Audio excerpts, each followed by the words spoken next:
Brought to you by TechnoSpark 20 series smartphones.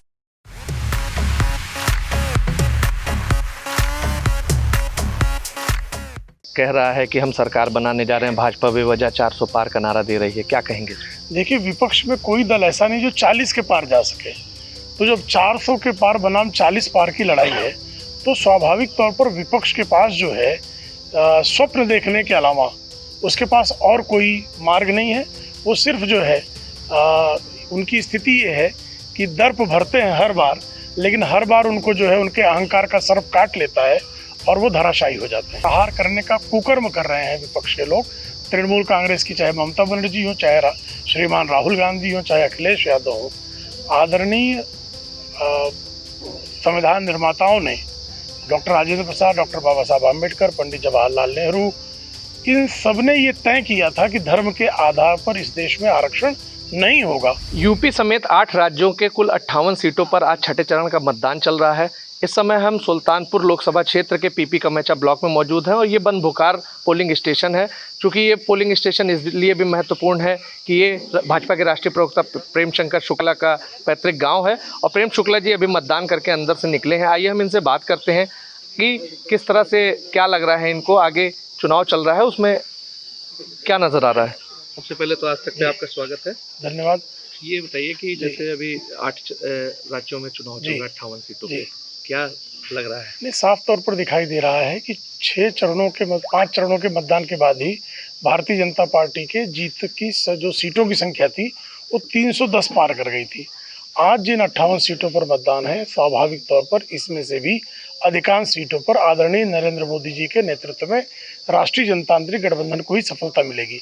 अब जो है लड़ाई अब की बार 400 पार की है और जिस तरह से विकसित भारत का संकल्प आदरणीय नरेंद्र मोदी जी ने सिद्ध करने का जो संकल्प लिया है, जनता उस संकल्प को पूरा करने के लिए मतदान कर रही है। विपक्ष जो है कह रहा है कि हम सरकार बनाने जा रहे हैं, भाजपा बेवजह 400 पार का नारा दे रही है, क्या कहेंगे? देखिए, विपक्ष में कोई दल ऐसा नहीं जो 40 के पार जा सके। तो जब 400 के पार बनाम 40 पार की लड़ाई है, तो स्वाभाविक तौर पर विपक्ष के पास जो है स्वप्न देखने के अलावा उसके पास और कोई मार्ग नहीं है। वो सिर्फ जो है उनकी स्थिति ये है कि दर्प भरते हैं हर बार, लेकिन हर बार उनको जो है उनके अहंकार का सर्प काट लेता है और वो धराशायी हो जाते हैं। ये 5वें चरण और 6वें चरण का जो मतदान है, 5वां चरण बीता है, 6वां चल रहा है, क्या लगता है जो छत्री नाराज हैं, छत्रियों को लेकर जो है एक नाराजगी है, उधर अनुप्रिया पटेल ने भी राजा भैया को लेकर बयान कर दिया, तो क्या छठे चरण के मतदान में कुछ ही छत्री जो पॉलिटिक्स को लेकर छत्री नाराज हैं, इसका कुछ असर दिखेगा? जैसे जिस नरेंद्र मोदी जी के नेतृत्व में रघुकुल नंदन प्रभु रामचंद्र जी का भव्य दिव्य राम मंदिर बना हो, उन नरेंद्र मोदी से क्षत्रिय नाराज हो सकता है? सारे क्षत्रिय कुलावतंश प्रभु रामचंद्र जी के साथ समग्र रघुकुल और समग्र देश है। सबका साथ, सबका विकास, सबका प्रयास और सबका विश्वास, ये जो मूल मंत्र है उसी पर काम हो रहा है। कोर्ट की रोक के बावजूद बंगाल में ममता बनर्जी कह रही हैं कि जाति के आधार पर लोगों को आरक्षण दिया जाएगा, खासकर मुस्लिमों को लेकर उन्होंने आरक्षण देने की बात कही है, क्या मानते हैं? डॉक्टर बाबा साहब आम्बेडकर की आत्मा पर प्रहार करने का कुकर्म कर रहे हैं विपक्ष के लोग। तृणमूल कांग्रेस की चाहे ममता बनर्जी हो, चाहे श्रीमान राहुल गांधी हो, चाहे अखिलेश यादव हो, आदरणीय संविधान निर्माताओं ने डॉक्टर राजेंद्र प्रसाद, डॉक्टर बाबा साहब आम्बेडकर, पंडित जवाहरलाल नेहरू, इन सब ने ये तय किया था कि धर्म के आधार पर इस देश में आरक्षण नहीं होगा। और बारंबार ममता बनर्जी, लालू प्रसाद यादव, राहुल गांधी और अखिलेश यादव जब कहते हैं कि हम मजहब के आधार पर आरक्षण देंगे, तो डॉक्टर बाबा साहब आम्बेडकर की आत्मा पर प्रहार करने का कुकर्म करते हैं।